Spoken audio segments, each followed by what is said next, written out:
A esta segunda jornada de trabajo con la conferencia magistral, la UCICAM y el perfil deseado para profesionales de la educación en la nueva escuela mexicana, impartida por el doctor Adán Tovar Yáñez de Reingeniería Educativa AC, para el cual pido un aplauso, por favor.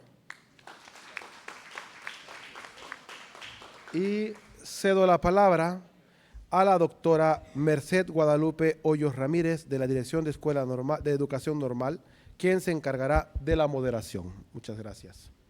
Buenos días. ¿Se escucha? Buenos días. Es para mí un honor presentar al profesor Adán Tovar Yáñez.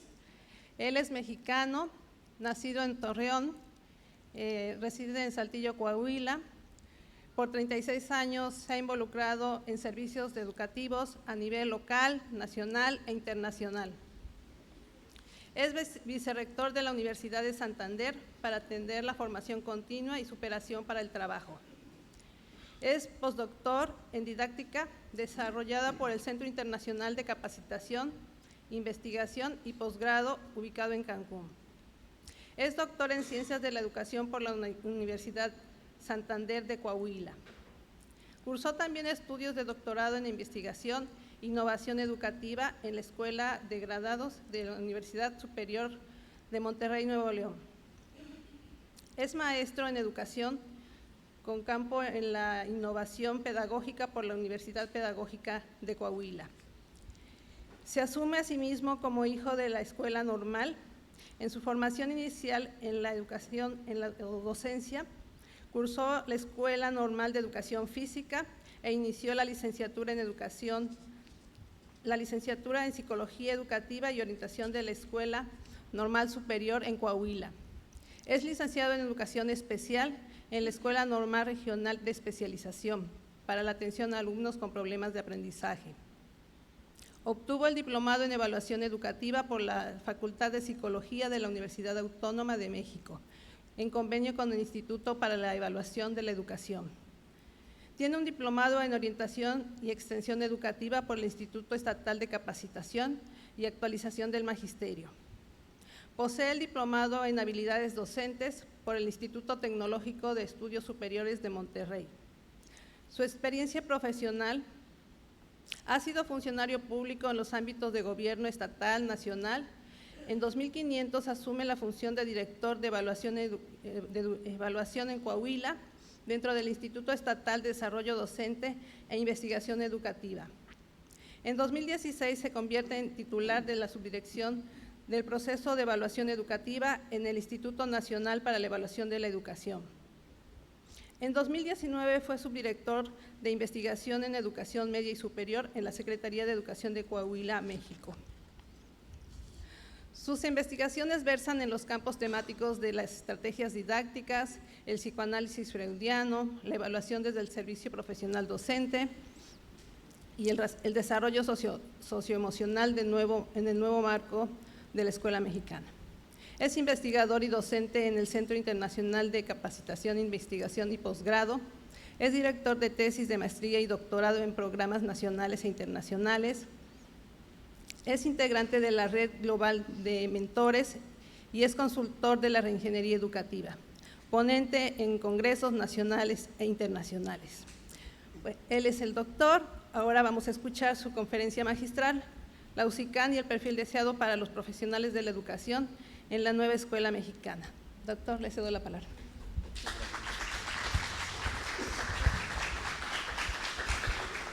Muchas gracias, muy amables, muchas gracias. Estimada maestra, doctora Lupita Hoyos, gracias por la gentileza de la invitación, y a todas y todos los directivos, colegas de la Dirección de Educación Normal, y gracias a los directivos de esta hermosa institución normalista. Me siento verdaderamente honrado con la gentileza de la invitación y la atención que nos han dado en estos días. Y bueno, vamos a entrar en materia. Quiero pedir la dispensa, si me permiten levantarme y estar un poco más cerca de ustedes. Los veo muy distantes, me gustaría si ustedes me lo permiten. Gracias.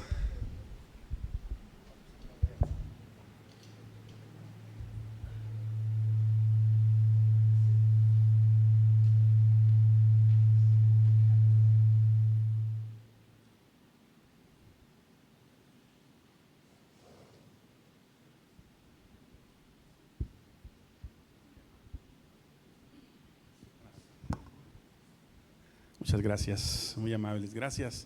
Espero no meter en problemas aquí a nuestro colega que está en la cámara y una disculpa, doctora, por darle la espalda.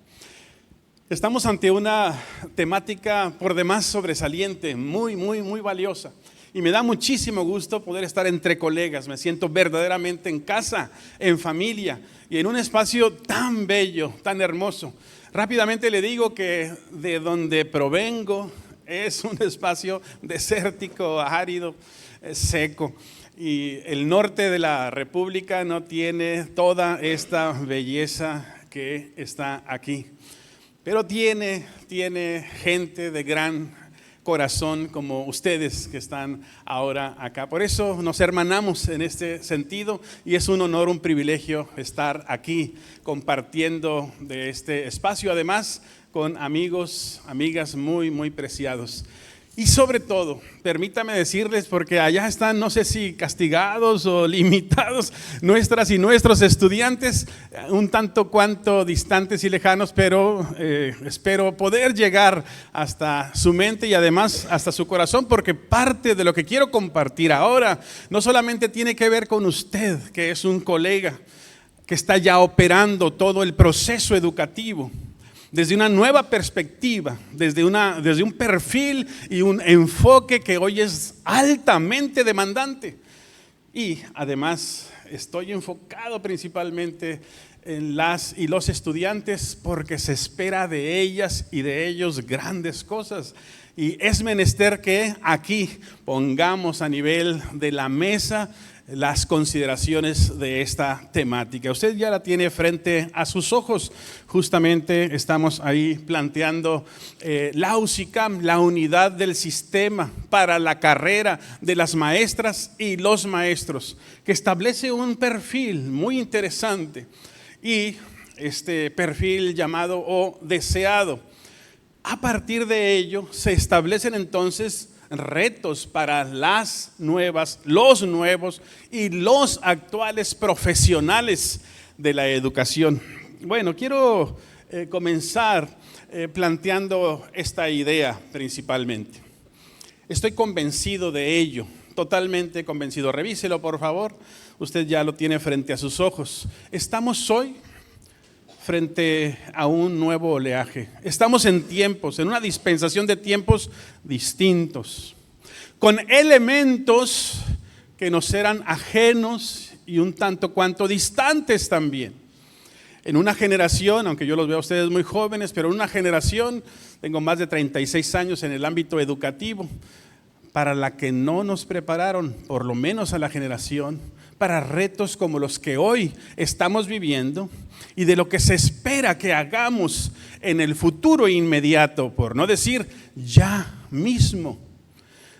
Razón por la cual es menester revisar primero qué es esto del perfil deseable y cuáles son los retos en tanto las implicaciones para poder encarar con éxito este perfil deseado.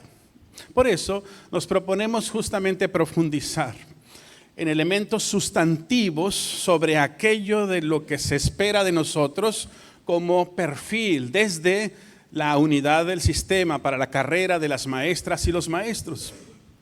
Y además, creo que ahí está muy bien, y además poder identificar qué elementos es menester incorporar a nuestra vida profesional. Vamos a entrar en materia. Quiero puntualizar todo esto a partir de interrogantes fundamentales. Y ahora que veo con esperanza que están llegando más y más docentes en formación para ustedes y para todas y todos, quiero dejar una pequeña tarea, ¿me permiten? Al fin docente, permítame por favor. Usted puede rescatar alguna idea, quisiera pedirle de favor una idea, un pensamiento, quizá una pregunta, una verdad, una tesis, una frase, algo que usted diga, eso me llamó la atención, con eso estoy de acuerdo, o de eso disiento, y usted tome nota de ello. Me gustaría recuperarlo un poco más adelante, si usted me lo permite, y estoy hablando para todos y para todas, por favor, muchas gracias. ¿Cuáles son los rasgos distintivos del perfil para las y los profesionales de la educación desde el marco de la UCICAM? En un macro marco que yo denomino macro marco de la nueva escuela mexicana y el nuevo marco curricular. Conocemos básicamente este asunto y permítame comenzar con esta imagen.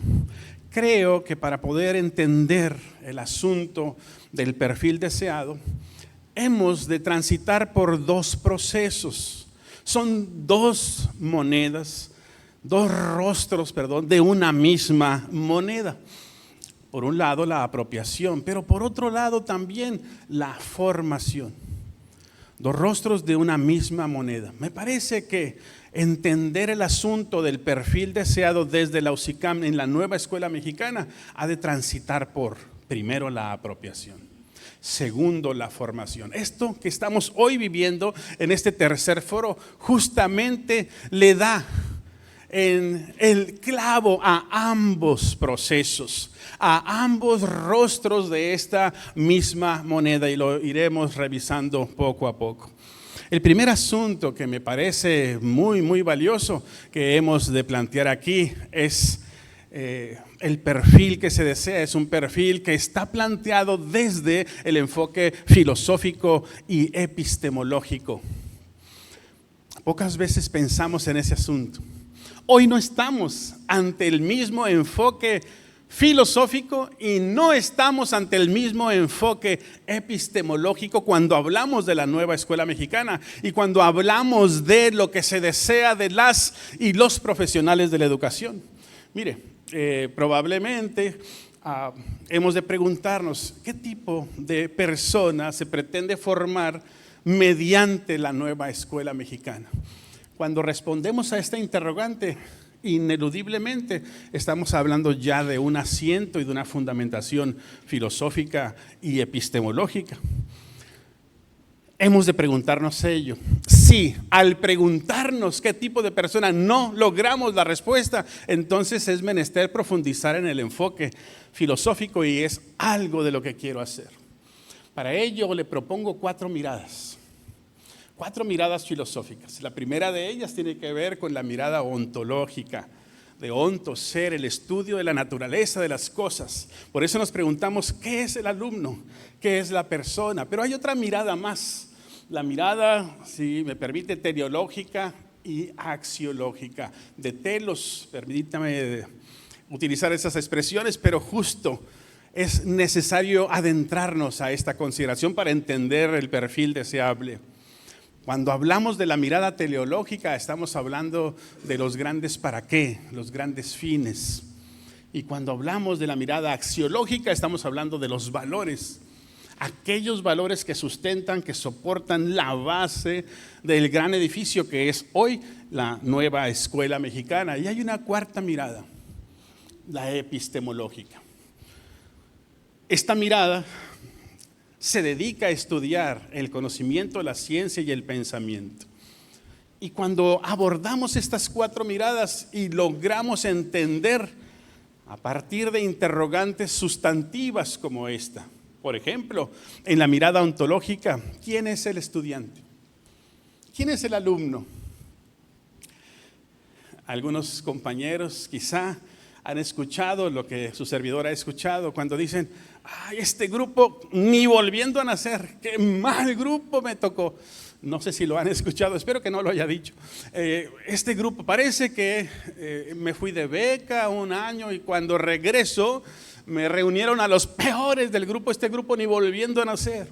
Dicen algunos, espero que no haya usted dicho tal o cual cosa, pero aquí nace justamente quién es el estudiante para usted como docente. Para los estudiantes que están aquí en formación, ¿qué representa la alumna, el alumno? ¿Qué representa el ser humano que está frente a sus ojos? Y desde la perspectiva de la UCICAM y de la Nueva Escuela Mexicana, ¿quién es el estudiante?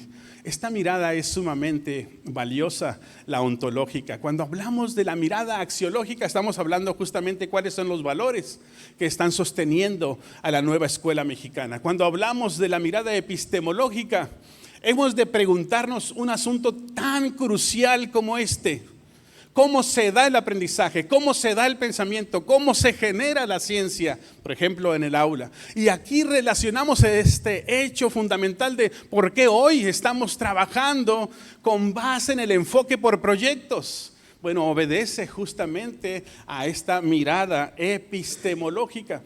Y la última de las miradas, la teleológica. ¿Cuáles son los grandes fines que hoy, que la escuela de hoy, que la educación de hoy posee para las nuevas generaciones? Llegar a entender estas 4 miradas nos permite ir profundizando en el perfil que necesito tener frente a los nuevos retos y a las nuevas implicaciones en la nueva escuela mexicana. Déjeme entrar con este asunto. Es profundo, el enfoque filosófico. Por mucho tiempo se ha dicho, pues es que nuestro enfoque es humanista, ¿o no? Revisemos 2 sexenios atrás, 3 sexenios, 4. Alguien dijo, en los últimos 50, 60, 70 años ha sido el humanismo. Y quien haya dicho lo contrario probablemente diga, no, pues estamos en lo correcto. Entonces es lo mismo. Y déjeme decirle que no, no es lo mismo. Es decir, hoy no estamos en el humanismo, sí. Entonces es lo mismo. No. Y aquí viene el gran quiebre. Estamos frente a una perspectiva humanista distinta. Si bien hemos considerado al humanismo como aquella caracterización filosófica que le da valor pleno a la persona, a los seres humanos, que respeta sus derechos, que coloca frente a cualquier situación el derecho de las y los niños, de las y los adolescentes, o bien que por otro lado respeta sus libertades, su pensamiento, su elección, sus decisiones. Este humanismo recoge todo ese elemento, pero además es un humanismo que busca la formación integral de todas las capacidades, ya no competencias. Ahora hay un quiebre en ese sentido, hay un cambio en ese sentido de todas las habilidades. Decíamos antes, las potencialidades de las distintas esferas de la personalidad o que constituyen la personalidad. Cuando llegamos hasta este punto, se puede decir, bueno, pues estamos hablando exactamente de lo mismo de hace 10, 15, 20, 30 o 50 años. Pero comienza la nota de diferencia. Hoy estamos ante un humanismo comunitario. Ahí está la clave, ahí está la diferencia. Comunitario. Qué interesante. Déjeme esgrimir este asunto porque merece que vayamos retomando esta nueva perspectiva. El humanismo comunitario o el humanismo de la comunidad tiene que ver con considerar a la comunidad como origen y como destino de todo el proceso de enseñanza-aprendizaje. La comunidad es origen, ahí nace, pero es destino también, allá termina, de todo el proceso de enseñanza-aprendizaje. Por otro lado, en la comunidad, la persona que es valorada como valiosísima, como importantísima, cobra sentido en su convivencia comunitaria. Y por otro lado, el valor de la persona opera en un contexto comunitario. Por eso hoy es menester que al revisar el perfil deseado de las y los profesionales de la educación, lo entendamos con esta expresión que hoy ya está haciendo mella en la academia, la comunagogía, la pedagogía de la comunidad. La comunidad enseña, es espacio para el proceso de enseñanza y aprendizaje. Hay justamente un estudio, he colocado al pie de la página al autor, que revisa de manera muy profunda los documentos oficiales que comenzaron a publicarse a partir de la UCICAM y de la nueva Escuela Mexicana y de todo el nuevo marco curricular. Y la investigación consistió en un ejercicio de nube.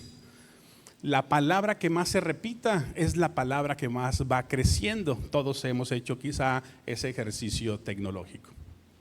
Pues vea, 242 menciones en los documentos, en uno de los documentos esenciales, hablando justamente de la palabra comunidad. Revise por favor esa nube por encima de la palabra niño, adolescente, aprendizaje, evaluación. Sin duda, usted recuerda que recién vivimos el enfoque evaluativo de la educación. Bueno, yo fui parte de eso, dentro de los procesos evaluativos en mi entidad y a nivel nacional en el Instituto Nacional para la Evaluación de la Educación. Hoy esa expresión, evaluación, ha disminuido y se levanta como gigante en la batalla la expresión comunidad. Por eso hoy estamos frente a un humanismo distinto, un humanismo comunitario. ¿Cómo se refleja eso? ¿Y cómo lo veremos en las y los futuros docentes? ¿Y cómo se espera que se vea en los profesionales de la educación hoy en día? Bueno, cuando se aplique en la práctica cotidiana la pedagogía sociocrítica. Esta pedagogía no nueva también, que la llevaremos ahora, que se reincorpora al ámbito educativo y que tiene que ver con toda esta cosmovisión, esta mirada muy freiriana de incomodarnos con lo que existe en la realidad porque ésta puede mejorar, de no darnos por vencidos, de no aceptar de manera natural aquello que estando bien puede estar mejor, o de plano, aquello que necesariamente debe de ser transformado porque está mal, porque hay problemas ahí. La pedagogía sociocrítica, por otro lado, la pedagogía de la comunidad o la comunagogía, que implica una relación directamente con la comunidad. Y el enfoque, la nueva tendencia, la nueva implicación, el reto de acreditarte con un perfil que enfoque tu ejercicio pedagógico a través del trabajo por proyectos. Usted puede reconocer esta implicación hoy en día. Se espera de todas y todos los profesionales de la educación que podamos dominar esta triple versatilidad. Ahora, para poder entender esto es necesario revisar el nuevo marco curricular y 4 elementos básicamente que quiero mencionar. Primero, en el perfil que hoy se espera, la comunidad es el centro de todos los procesos. Por eso hablamos, insisto, de un humanismo comunitario. Pero en segundo lugar, el derecho a la educación. Y otra vez el ser humano en el centro en torno a una comunidad. En tercer lugar, y vea qué interesante está este asunto, el tercer ámbito distintivo es la autonomía profesional del magisterio, que tiene una connotación muy importante hoy en día. Las generaciones que se están forjando en nuestras instituciones de educación normal han de vivir, de disfrutar y de saborear ya la autonomía profesional del magisterio.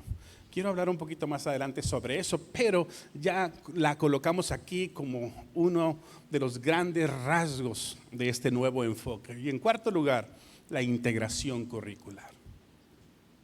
Cuando nosotros decimos integración curricular, estamos hablando de un modelo pedagógico, un modelo de enseñanza-aprendizaje que rompe las fronteras de la asignatura. Por eso hoy no tenemos en educación básica más asignaturas o materias, sino trabajamos por campos formativos.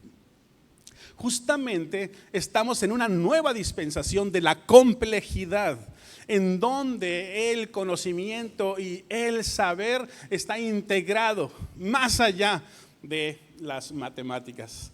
Usted seguramente recordará las críticas que se hicieron a los nuevos libros de texto gratuitos. Cuando algunos padres de familia, algunas instituciones revisaron los libros de texto, dijeron, aquí falta algo. ¿Qué dijeron que faltaba? Matemáticas. ¿Qué más? Ciencias. Contenidos. Alguien hasta contó las páginas. Dice, ¿cómo es posible que solo en este libro hay 16 páginas de matemáticas? Bueno, cuando se escucha eso, cuando se revisa eso, se entiende perfectamente que no se ha entendido el asunto de la integración curricular. Déjeme ir al extremo, si me permite. Cada página, cada hoja de los libros de texto, ahí está la presencia de las matemáticas. Hay tantas matemáticas como hojas y páginas en los libros de texto. Porque el conocimiento no se parcela, no se aísla, no se segmenta. Estamos en una nueva integración curricular. Ese es un perfil deseable. Hemos de entender ahora esta nueva dispensación de los tiempos. Bueno, dejo aquí algunas notas solo para su visión, un tanto para entender que estamos en un enfoque humanista y comunitario basado justamente en esta nueva perspectiva que hemos estado comentando. Se espera que los profesionales de la educación hoy tengan un nuevo lenguaje. Y ante esta imagen podemos observar perfectamente la nueva organización de toda la estructura curricular. Hoy tenemos programas, planes, pero luego estamos justamente organizados por fases, por grados. 6 fases transitan por toda la educación básica, desde inicial hasta la 6ª fase en secundaria. Luego se va desagregando a partir de campos formativos, ejes articuladores o curriculares, y después de ello tenemos un perfil de egreso que está conformado por 10 rasgos. Y cada campo expresa sus contenidos y cada contenido sus procesos de desarrollo de aprendizaje denominados hoy PDA. Esta es una nueva conformación curricular. Se espera del perfil de los profesionales que dominen una nueva conformación curricular. Vamos a la interrogante número 2. ¿Cuáles son los retos para los profesionales de la educación relacionados con la nueva escuela mexicana? Yo he observado 2 grandes retos. El primero de ellos tiene que ver con la resistencia al cambio, a la transformación. Pero, por otro lado, este reto que es de carácter actitudinal también plantea un reto formativo. Estoy seguro que cada cambio, lo sabemos perfectamente, establece una resistencia, a veces muy poderosa. Ustedes disfrutan de un proceso educativo de transformación que incluso ya tiene cada uno de los estudiantes sus nuevos libros de texto gratuito. Déjeme platicarle que en mi entidad no es así. En Coahuila no hay libros de texto gratuitos de la nueva escuela mexicana para las y los estudiantes. Resistencia. A veces política, no tanto pedagógica y profesional dentro del magisterio. Hemos de entender eso. Hay retos a los que nos enfrentamos. Pero el reto de la formación creo que es el reto más importante. Y he comprobado que en tanto la formación se da con mayor potencia, se puede vencer la resistencia y se puede vencer la implicación actitudinal de rechazo. Así que a mayor formación, a mayor conocimiento, se doblegan los brazos de la actitud renuente y de la resistencia. Por eso creemos justamente en eso. Estos retos demandan que nosotros podamos tener, y permítame por favor estas 3 expresiones. ¿Cuál es la palabra que más se repite aquí? Lectura. Muy bien.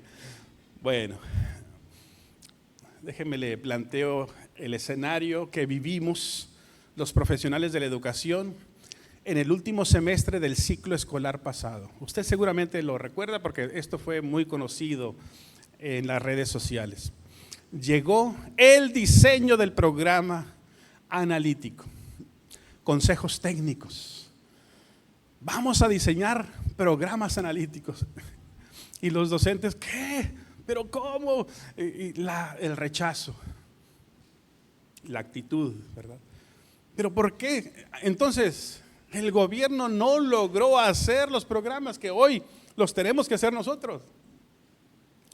Y algunos grupos, yo sé que en Veracruz esto no sucedió, pero fueron con los edutubers, con las redes sociales, quienes empezaron a vender programas analíticos. Y entonces dijeron, bueno, con esto resolvemos las orientaciones, las tareas, las comisiones, las actividades de los consejos técnicos. 100 pesos, 200 pesos resolvía el diseño de programas analíticos. Cuando comenzamos a trabajar procesos de formación con muchos colectivos, nos dimos cuenta de algo. Aquellos que habían comprado los programas analíticos es porque no habían leído. Por eso quedamos justo con estos elementos. La lectura es fundamental. Cuando ellos comenzaron a leer los documentos oficiales, y en las reuniones como esta preguntábamos, no lo voy a preguntar hoy, ¿ya leyó usted el nuevo marco curricular? A ver, levante la mano. No aquí, Así preguntábamos, y entonces una, quizá 2 manos se levantaban. No había existido lectura, por lo tanto no había comprensión. Y esto sí quiero comentarlo directamente a mis colegas estudiantes que están aquí. En tanto la lectura no sea su fiel compañera, con la que usted se acueste, perdón la expresión, y se levante, entonces habrá enormes huecos en el conocimiento. Yo pensé que iban a aplaudir, pero bueno, no hay ningún problema. Es menester entender entonces en nuestro nuevo perfil deseable que estamos frente a una nueva formación curricular. El currículum hoy es deliberativo. Por eso no estamos hablando de la misma escuela. Cuando se habla de la nueva escuela mexicana, estamos hablando de una proyección curricular deliberativa. Es un concepto muy interesante, que significa que, por un lado, es abierto, es flexible, está en constante construcción. Por otro lado, también hace uso de la autonomía profesional. Y aquí me voy a quedar un poquito más. La autonomía profesional.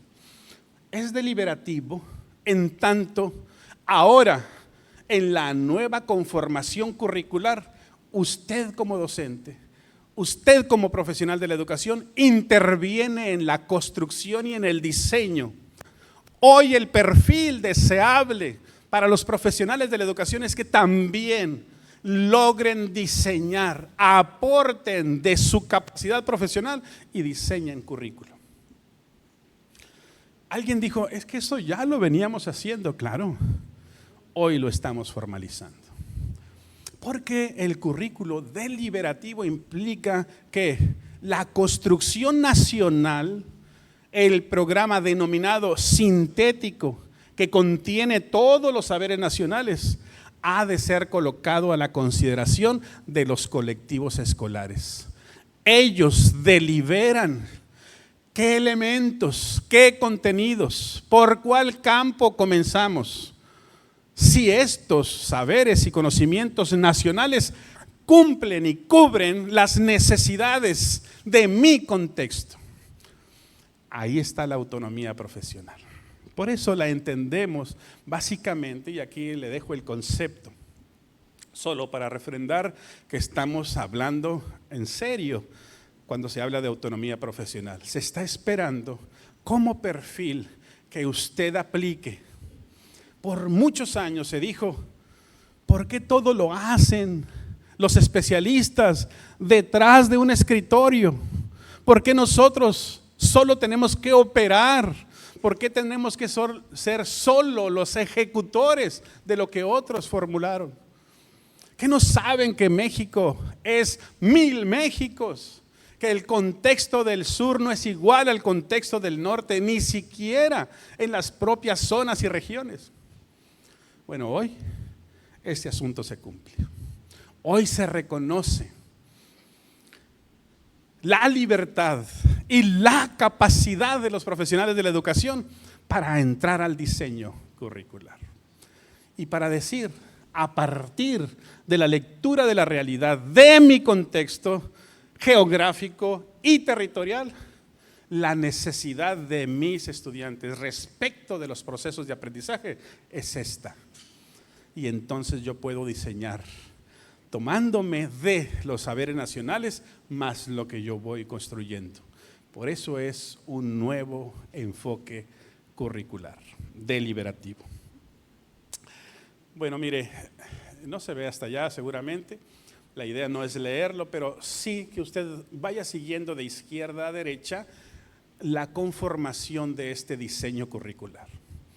Se espera como perfil para los profesionales de la educación futuros y actuales que entendamos que se diseñó curricularmente un programa, un plan, pero que este llega a las entidades, a los colectivos y se pone a consideración. La primera construcción, la primera parte de la construcción es todo un programa sintético. Encierra la lectura de la realidad a partir de la nación y a partir del mundo. Y esos programas contienen los elementos básicos que ha de dominar cada estudiante según la fase o grado, por un lado. Luego, toda esa conformación nacional llega a las entidades y a los colectivos y ahí se diseña la segunda parte del proceso. Y a ello se le llama contextualizar. De acuerdo a la necesidad, de acuerdo a la perspectiva, de acuerdo a las condiciones del contexto y la región. Y entonces se entra en lo que hoy se denomina contextualización y codiseño. Ahora participamos todos del diseño curricular. Las instituciones de educación normal han de entender esta nueva perspectiva. ¿Algo le pasó? Ahí está, muy bien. Yo creo que yo le amplié, ¿verdad? Gracias, muy amable. Entendemos esta perspectiva.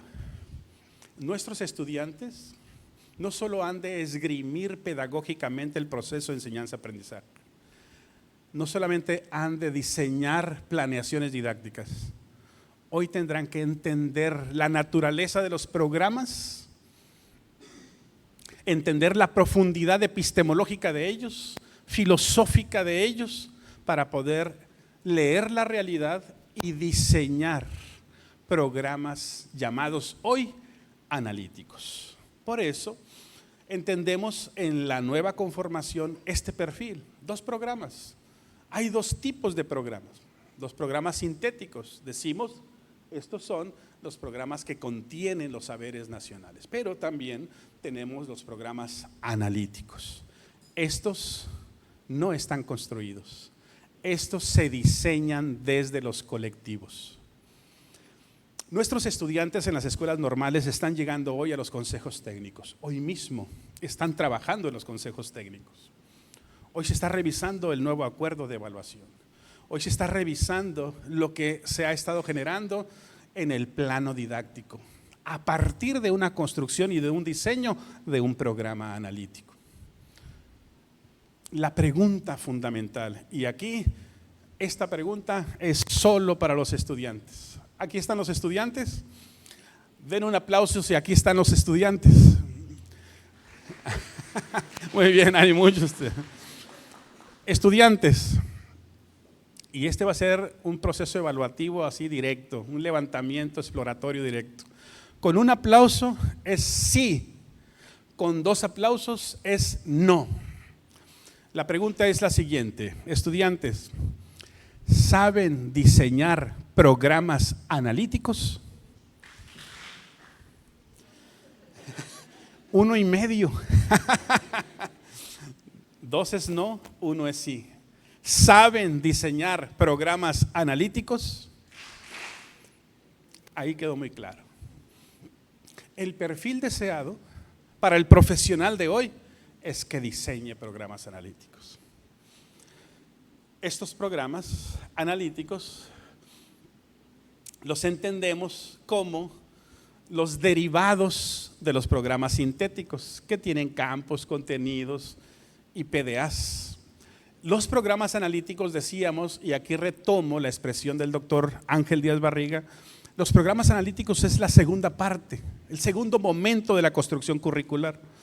Y es la estrategia de contextualización de los programas nacionales o sintéticos. Y transitan justamente por varios pasos. Le denominamos 3 planos. Y aquí va. Este es oro molido, mis estimadas y estimados. ¿Usted quiere saber diseñar? Aquí le voy a presentar los 3 planos. El primero de ellos se denomina el plano de la lectura de la realidad, en donde se hace el análisis del contexto. El segundo plano se llama contextualización. El tercer plano se llama codiseño, y en su conjunto entonces es el diseño de los programas analíticos.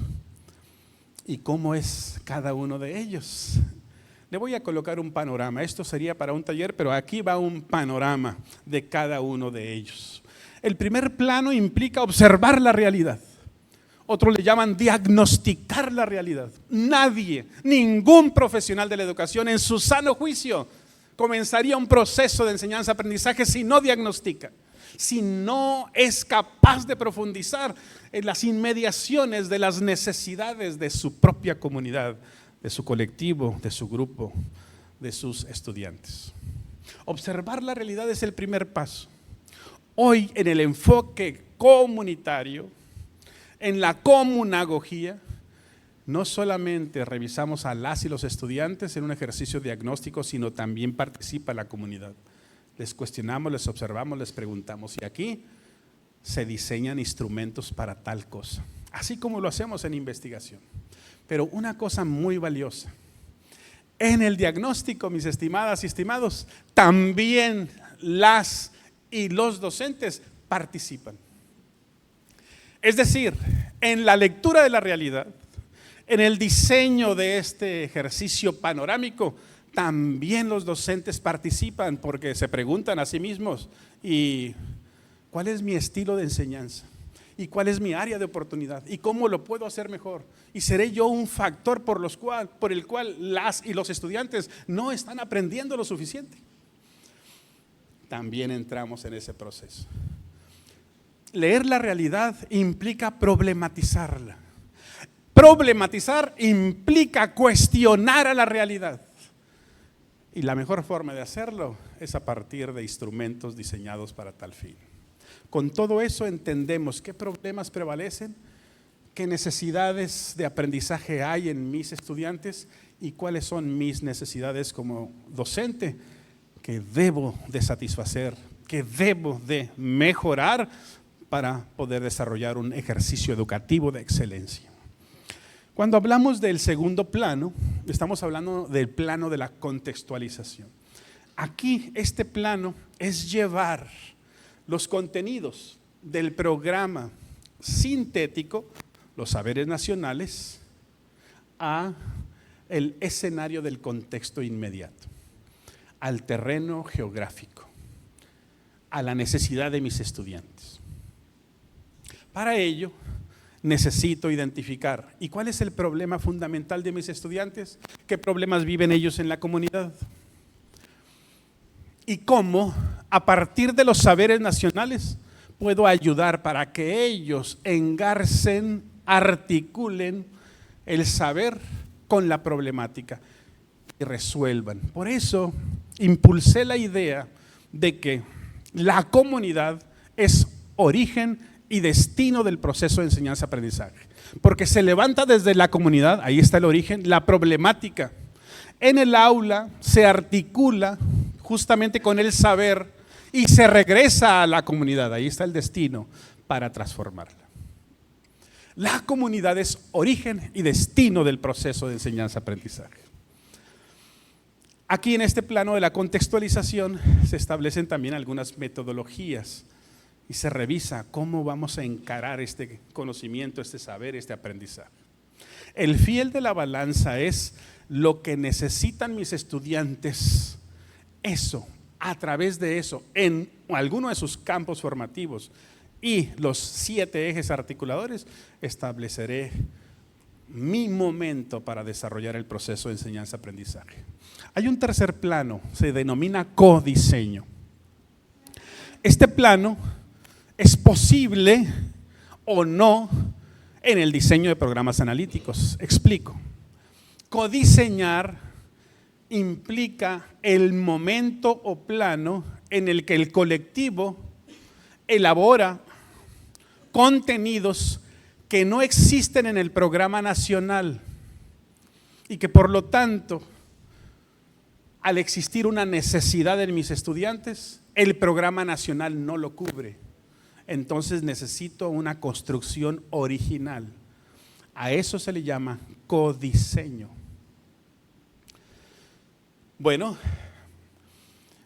no todo lo contenido en el programa sintético nacional cubre en términos de las necesidades de aprendizaje de los estudiantes. Quizá llegue un estudiante de otro país, probablemente un estudiante que su lengua materna sea algún lenguaje indígena. Y los contenidos nacionales no cubren esa necesidad de aprendizaje. Es menester entrar en un codiseño, es decir, en un levantamiento, diseño curricular específico para este tipo de estudiantes. A eso se le llama codiseño. Se diseñará y la temporalidad de este diseño, de este plano, será en tanto se cubra la necesidad de aprendizaje de los estudiantes. Luego desaparecerá. Puede ser que en un ciclo escolar no haya codiseño. Puede ser que en 2 o 3 ciclos escolares los contenidos del programa nacional sintético puedan ser contextualizados y no tengamos que codiseñar. Pero quizá llegará el momento en que llegará aquí una persona sorda, una persona con tal o cual caracterización, que los contenidos nacionales no le den cobertura a su necesidad de aprendizaje. Ahí tenemos que justificar entonces el codiseño. ¿Qué insumos requiero en mi perfil deseado para ello? Si estoy abusando del tiempo, díganme por favor. Los 10 rasgos del perfil de egreso, 4 rasgos del nuevo plan curricular, los 4 campos formativos, todo ello, 7 ejes articuladores. Por otro lado, las 7 estrategias nacionales, ahí está la estrategia de lectura, de inclusión, de indígenas, etcétera, y 4 sugerencias metodológicas. Justamente estos elementos son necesarios para diseñar programas analíticos. Bueno, déjenme ir a la tercera y última parte. ¿Cuáles son las implicaciones para las y los profesionales de la educación de cara a la nueva escuela mexicana, entendiendo el perfil deseado? Bueno, me parece que las implicaciones básicamente las podamos ubicar en una adopción justamente de una nueva forma de trabajo pedagógico. Y por otro lado, la adopción y utilización o implementación de metodologías activas.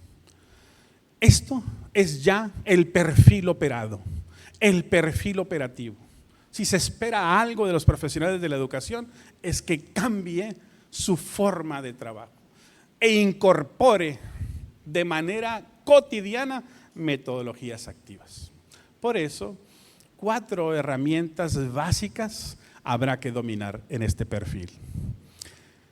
Todos ellos, si usted los revisa, tienen que ver con el enfoque por proyectos. ¿Ya? Muy bien. ¿Los conocemos? ¿Todos? Claro que sí, claro que sí. Todo el enfoque por proyectos está aquí en por lo menos estas 4, hay más metodologías activas. Mire, déjeme revisar rápidamente. Trabajar por proyectos, perdón, yo creo que estaba usted tomando una foto, ¿verdad? Perdón. Trabajar por proyectos no es un asunto que se le haya ocurrido a alguien. Trabajar por proyectos tiene toda una cosmovisión epistemológica, por eso comencé por ahí. Trabajar por proyectos nos permite varias cosas. Primero, observar la realidad. Segundo, nos permite desarrollar lo que todo mundo queremos como desarrollo de pensamiento crítico. Yo le llamo la triple C del pensamiento: crítico, creativo y cuidadoso. El pensamiento crítico parece muy dominado. El creativo igual, es un pensamiento innovador. El pensamiento cuidadoso es uno de los menos conocidos. Es ese tipo de pensamiento que se da en el ser humano que es capaz de asumirse como valioso y reconocer valiosos a los demás. Que cuida de sí, que cuida de los demás, pero que cuida de lo otro, del ambiente también. Por esa razón, quien tiene pensamiento cuidadoso no haría daño a nadie más. Un docente requiere pensamiento cuidadoso y requiere impulsar en sus estudiantes el pensamiento cuidadoso para cuidar de los demás justamente.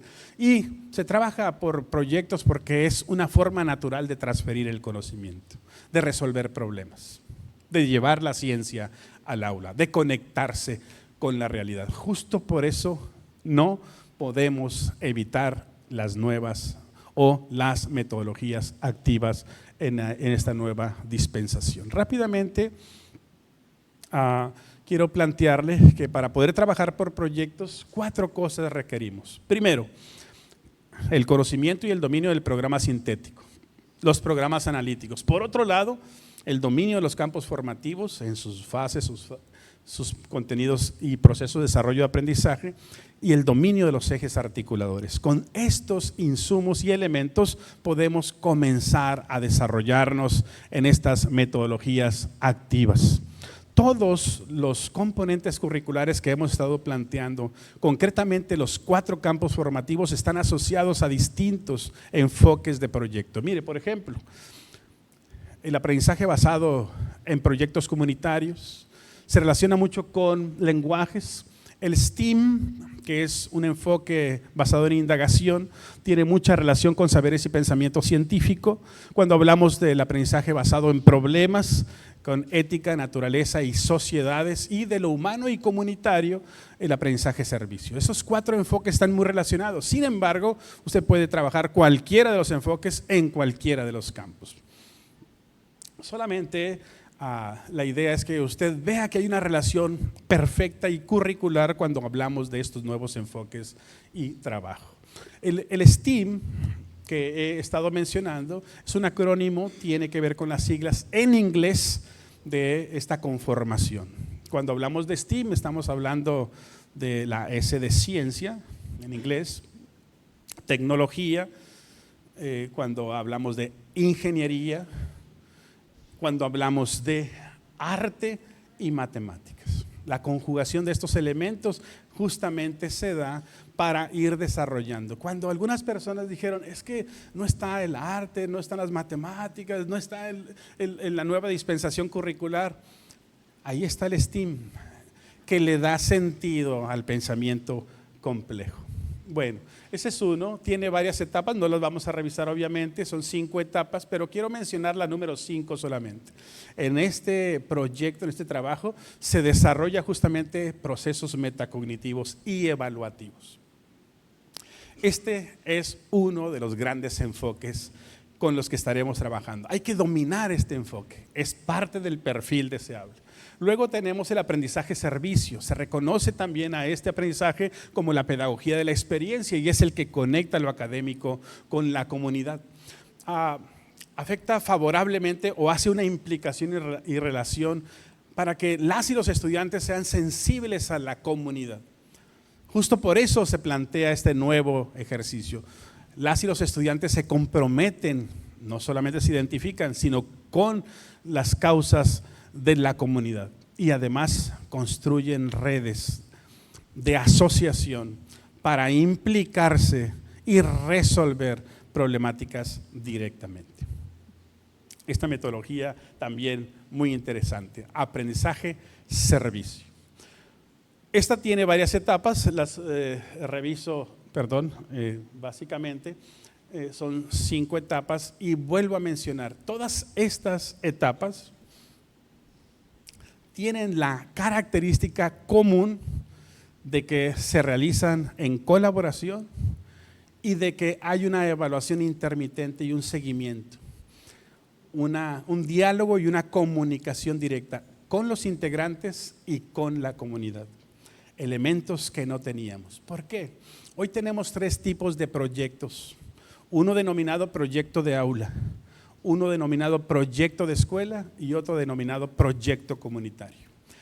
Las 3 tipologías de proyectos permiten una nueva concepción de este ejercicio y trabajo enfocado en los proyectos. El aprendizaje basado en problemas tiene estos distintivos muy interesantes. Experimenta sobre hechos reales, permite el contacto también con la comunidad. Se resuelven las alternativas diversas, hay perfiles, posibilidades y opciones de resolver una sola problemática, crea sujetos solidarios como en las otras metodologías también y se desarrolla el pensamiento crítico principalmente. Esta tiene 6 pasos y es muy interesante el hecho de que se parte de problemáticas reales y se busca el valor sustantivo, es que la problemática se resuelva y se recoge de ahí un nuevo ejercicio para buscar una nueva problemática y continuar justamente su solución. El aprendizaje basado en proyectos comunitarios tiene beneficios muy, muy interesantes. Pone su acento en acciones transformadoras del entorno. Esa es una medida importantísima. Se transformó el entorno, entonces fue efectivo el ejercicio. Se experimenta en forma creativa distintas soluciones y hay un desafío intelectual y social a partir de la intervención de los equipos de trabajo. Se explora el contexto directamente y aquí se establecen redes de colaboración con funcionarios, con protagonistas de los grupos sociales, con amas de casa, con personales de la sociedad y de la comunidad. Justo por eso se busca la reconstrucción de significados, es decir, cuando el estudiante entiende que la pobreza no tiene por qué ser un mal eterno, que la corrupción no es endémica, se reconstruyen los significados y se busca la transformación sociocrítica de la realidad. Este tiene tres etapas, 3 fases y 11 momentos. No revisaremos todos los momentos, pero sí las 3 fases rápidamente. Una fase de planeación, una fase de acción y una tercera fase de intervención. En los momentos 10 y 11 se hace un análisis, se revisa, se hace un rebote de ideas, incluso con la misma sociedad, se presenta un informe y la sociedad determina si se ha logrado la solución a esta problemática que es de orden comunitario. Todos los enfoques metodológicos implican un perfil para el profesional de la educación directamente relacionado con la comunidad. Bueno, yo estoy terminando en esta nota final. Si queremos entender qué es la nueva escuela mexicana, aquí está mi pensamiento personal. La nueva escuela mexicana es toda una nueva propuesta progresista. Busca el fortalecimiento de la educación pública por encima de la educación privada. Por muchos años se privilegió a la educación privada. Hoy se busca tener fundamento sólido, un trabajo de excelencia en la educación pública, en todas las fases, en todos los grados y en todos los niveles. Principalmente se requiere entonces entender que a partir de este nuevo enfoque se fortalece al ser humano, se transforma la realidad, se ponderan los derechos, las libertades, se acepta al ser humano tal cual es y se le invita a colaborar para la mejora de su comunidad, para hacer un ejercicio educativo de verdadera excelencia. Si me permite la expresión, no más ya de calidad, sino de excelencia. Y aclaro la expresión. ¿Por qué ya no es calidad? ¿Y por qué hoy es de excelencia?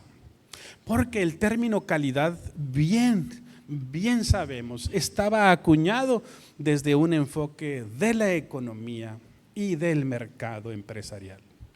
Hoy la excelencia está en el marco del desarrollo humano. La calidad podría ser nula, mediana o alta, pero la excelencia no tiene nivel, no hay más allá que la excelencia, ni menos que la excelencia. Eso es lo que se está esperando justamente en la nueva escuela mexicana y en el perfil deseable de las y los profesionales de la educación. Muchas gracias, muy amables.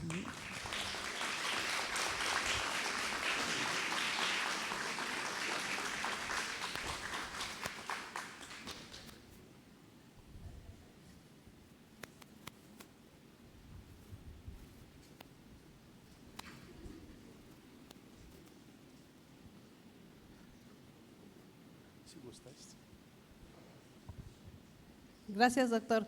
Bueno, vamos a ver, vamos a pasar a la ronda de preguntas. Si alguien quiere hacer una pregunta. Bueno, el doctor dice que tiene una pregunta. Gracias. Yo solicité que usted tomara una nota, algo que para usted fue muy importante, esta frase, este pensamiento, esta idea. ¿Por qué no tenemos justamente eso y recogemos la información? Quizá alguien que diga, yo me llevo esto de esta conferencia, de esta charla, de esta intervención. A ver, vamos adelante. ¿Quién dice yo? Adelante.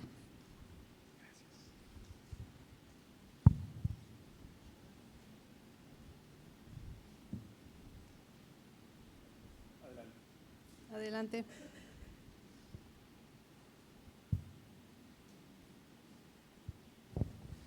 Buenos días.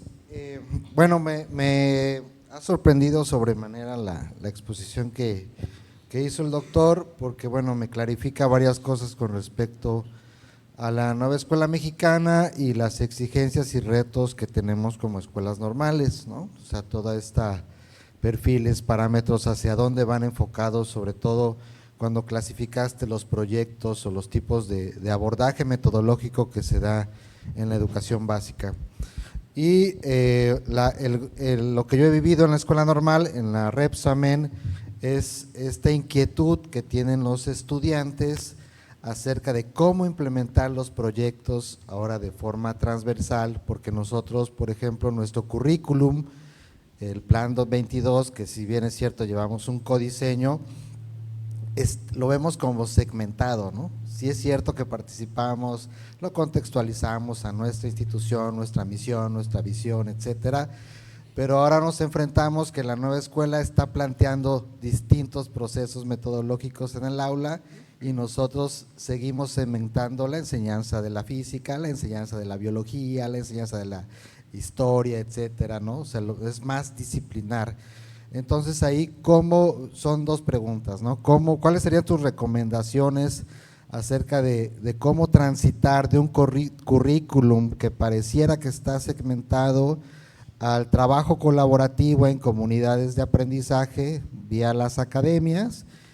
Y otra que también tengo la duda es, ¿qué procesos evaluativos recomiendas para los proyectos que mencionaste, ¿no? Y si puede ser, por ejemplo, cómo evaluar el STEAM, ¿no? Te lo agradecería. Muchas gracias, muy amable. Muchas gracias, estimado maestro Gerson, colega y amigo ya de un buen número de años, aunque él es muy joven, ¿verdad? Déjeme abordar este asunto, estas dos interrogantes desde, primero, un reconocimiento a la escuela normal y a toda la coordinación nacional de escuelas normales que ha incorporado terminología, conceptualización curricular que hoy se está viviendo en la educación básica. Por muchos años, teníamos dos lenguajes distintos en educación superior normal y en educación básica. Su servidor colaboró por más de 25 años en las escuelas normales y en la Universidad Pedagógica Nacional. Nuestros estudiantes a los que formábamos en las escuelas normales llegaban a un espacio distinto al que les habíamos formado, con conceptualizaciones pedagógicas, incluso de planeación distinta. Hoy me da mucho gusto que esa brecha se está cerrando. Hoy me da mucho gusto y por eso reconozco el esfuerzo de las escuelas normales y de la educación básica de unificar estos cambios, estas transformaciones. Todavía falta trabajo por hacer.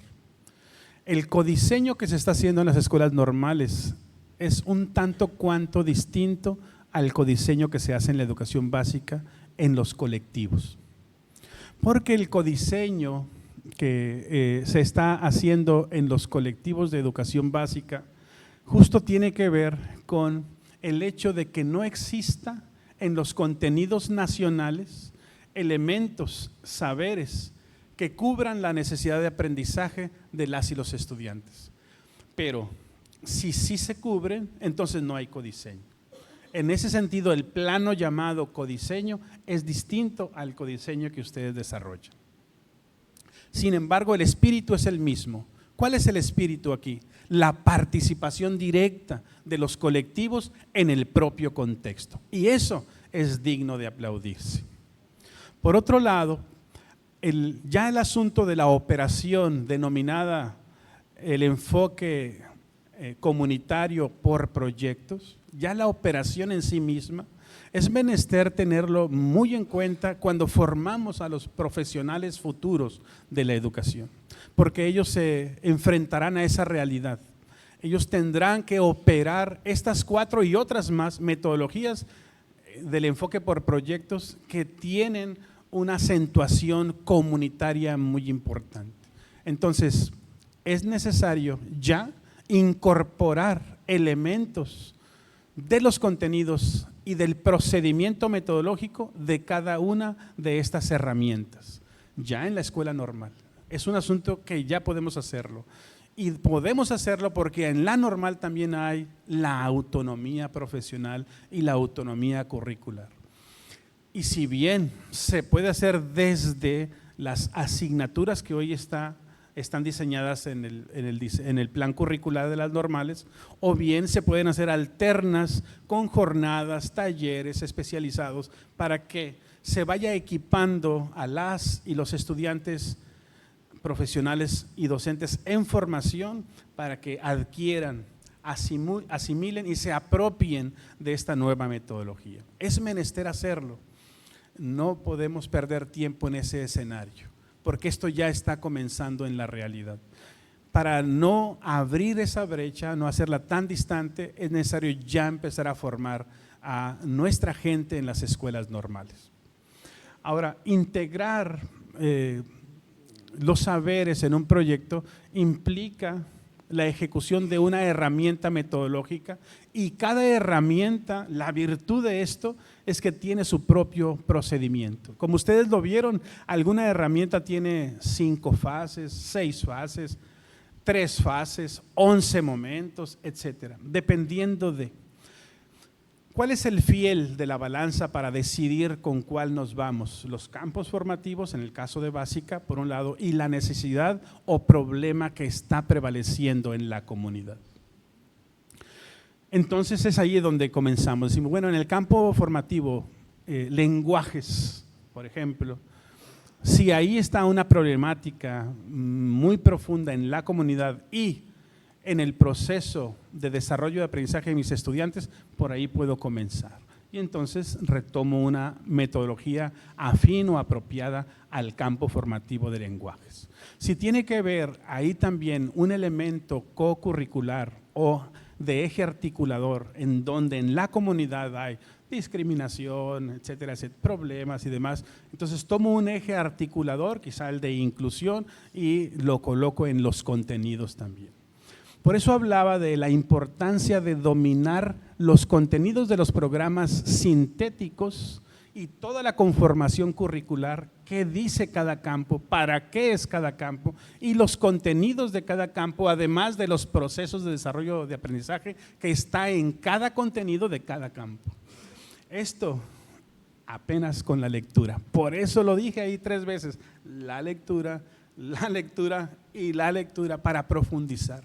Todo este bagaje que he colocado aquí en 1 hora y media es digno de todo un curso y un taller, pero que se puede ir desdoblando poco a poco a partir de los materiales. Ahora, dependiendo entonces del campo y de la metodología, cómo vamos a poder entrar al plano didáctico y organizar una sesión de clase. Si es del campo de lenguajes, si es de lo humano y lo comunitario, bueno, o si es STEAM, bueno, iremos directamente al campo asociado con la ciencia y la matemática. ¿Cómo evaluar? Sería la segunda interrogante. La evaluación que se propone para este tipo de procesos es la evaluación formativa. Y quiero contestar este asunto con un sueño. Debemos evaluar con lo que ya se está haciendo en otras partes del mundo, denominada la evaluación compartida. La evaluación compartida implica que la evaluación no es para saber si el otro conoce y para acreditar una calificación, sino para que el otro aprenda, para que el estudiante aprenda. Y es compartida porque el docente ya no es el protagonista del proceso evaluativo, sino que en este proceso intervienen otros agentes tan valiosos como el docente. Por ejemplo, el estudiante. El estudiante entra al proceso de evaluación. Los padres de familia si es en educación básica.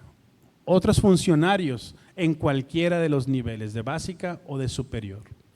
Es compartida porque puede estar ausente el docente del proceso de evaluación y dejarlo en manos de un proceso coevaluativo, por ejemplo, entre 2 equipos o entre 2 estudiantes.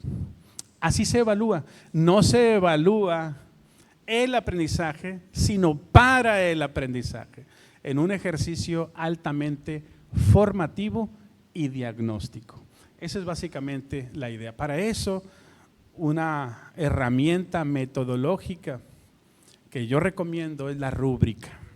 La rúbrica, como si me permiten la expresión, la madre de todas las instrumentaciones metodológicas. Gracias.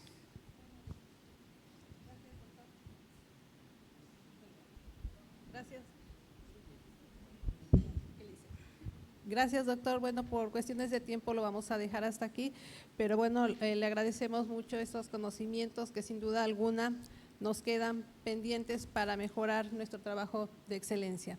Muchas gracias por compartir. Muchas gracias.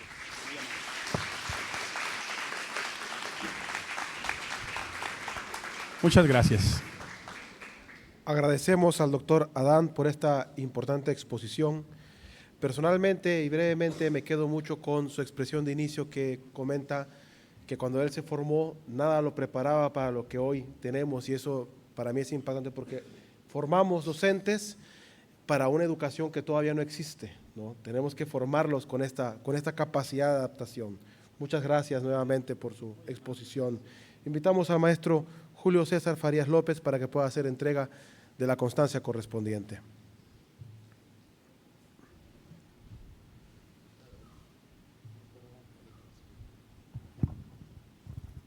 Pues buenos días, bienvenido a esta perla del Papalhuapan, Tlacotalpan, ¿no? Una ciudad que contiene mucha historia y de gran relevancia para el Estado y para el país, ¿no? Con tantos autores y tantas personalidades políticas y sociales, pues que es un lugar donde nace la cultura, donde se da el son jarocho como algo nato. Y bueno, en ese tenor, usted mencionaba qué se llevan. No quisiera llevármelo yo, sino quiero compartírselo a los jóvenes, una frase que usted dijo, el poder que te queda cuando estás frente al aula, porque eres quien puede transformar las generaciones. Palabras más, palabras menos, yo tomo en esencia eso, ¿no? Los jóvenes se están formando y quizás algunos de ellos todavía no identifican la magnitud del poder tan grande que tienen, porque a la comunidad, a la ciudad, al lugar a donde lleguen, a esa escuela, ellos van a poder transformar a las futuras generaciones, a los niños con los que van a trabajar, pero a su vez también pueden estar transformando a los padres en ese sentido. Entonces es un gran trabajo, es un gran reto que creo en este sentido de la nueva escuela mexicana nos hace entenderlo como algo que debemos de plantear muy bien cuál es la ética del docente, cuál es la ética por la cual nos estamos formando y buscando transformar la educación para la mejora de la misma.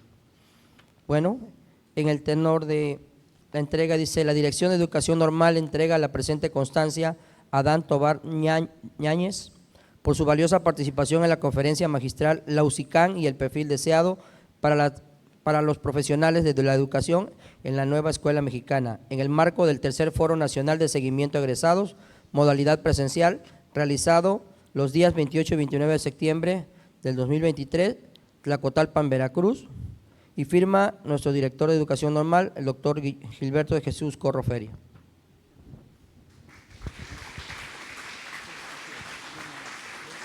Claro. Y es un pequeño presente de aquí de la institución para usted.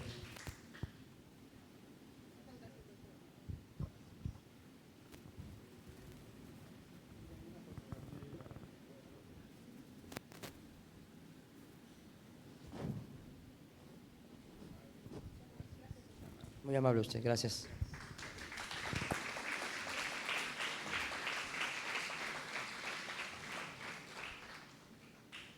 Continuaremos con un breve receso, por lo que nos veremos de vuelta a las 11 en punto para escuchar el segundo panel de expertos.